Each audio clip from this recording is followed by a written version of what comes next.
Welcome to the explanation of TREC's Addendum concerning the right to terminate due to lender's appraisal.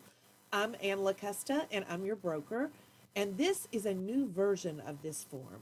And this new version is the version you must use beginning March 1st, 2019.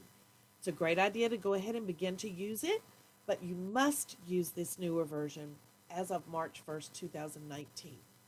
Remember that you must attach a third-party financing addendum if you're going to use this right to terminate based on appraisal. It must also have a third-party finance addendum.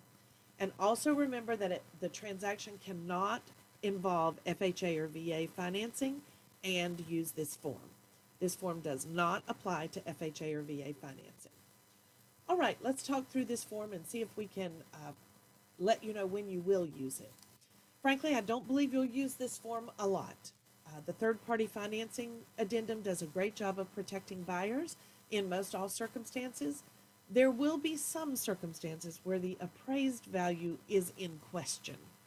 You're really not sure it's going to appraise, and either your buyer doesn't care or your buyer does care. So when the appraisal is really in question, that might be a time where you're going to use this form. So first we're going to stop at the top. Obviously the address is the property address and must match the contract. It still has three choices just like the older version used to have. Box 1 is buyer waiving the right to terminate the contract based on the appraised value. They don't care how much it appraises for. They're going to show up and bring extra cash if they have to.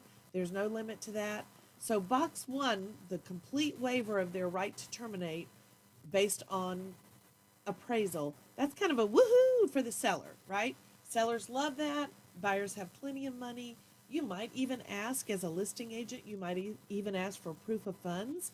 If you believe that the sales price of the home is substantially more than what the appraised value might be, you might even ask for proof of funds. But this is a woohoo for the seller. Yay, buyer doesn't care what it appraises for.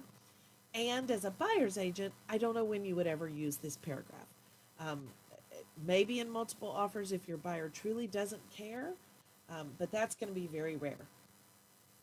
Let's skip down to paragraph 3, which is actually my favorite paragraph for you to use.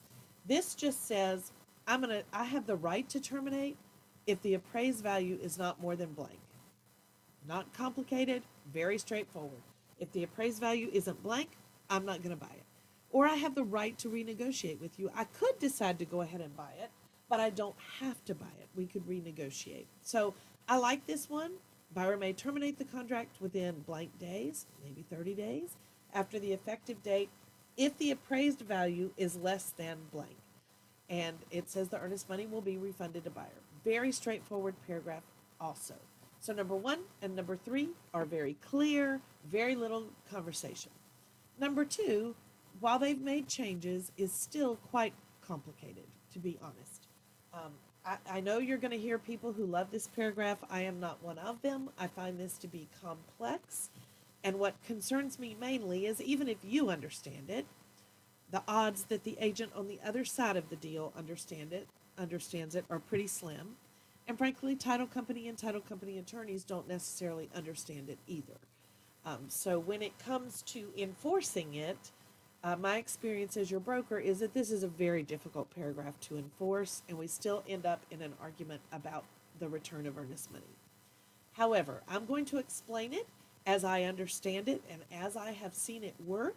And while they changed a few words, I personally still do not find this to be perfectly clear.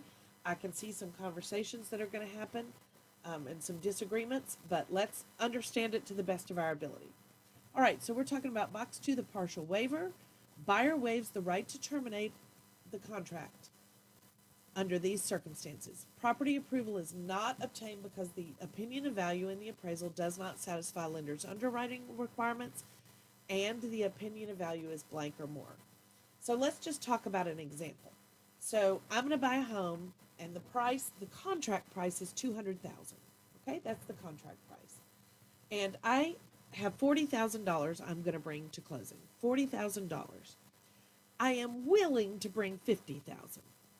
I only put 40 on the contract. I needed a $160,000 loan, but I'm willing to bring 50. All right. So let's put 180 in here and see how that would work for us. All right. So $200,000 sales price and $160,000 loan was what we were looking for. Well, the appraisal comes in at 170. 170, right? So when the property comes in at 170, the lender is now only willing to loan 130.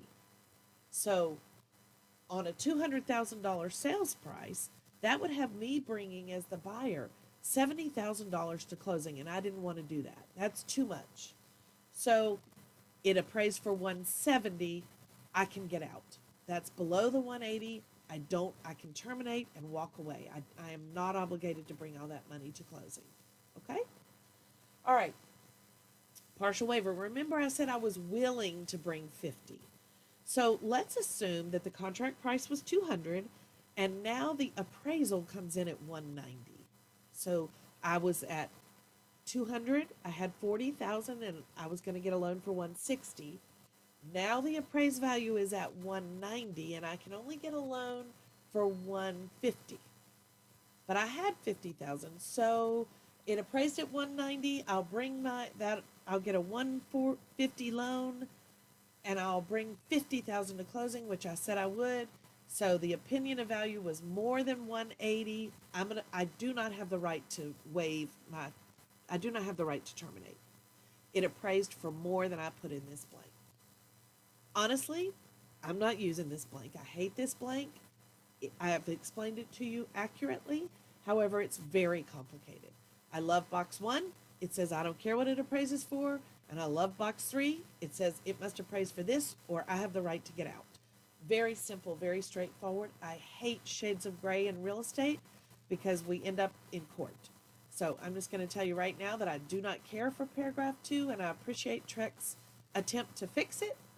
I don't consider it fixed, and so I really look forward to yet another attempt to fix it. But in the meantime, if you need this form, that's how it works. And this is the end of the addendum concerning right to terminate due to lender's appraisal.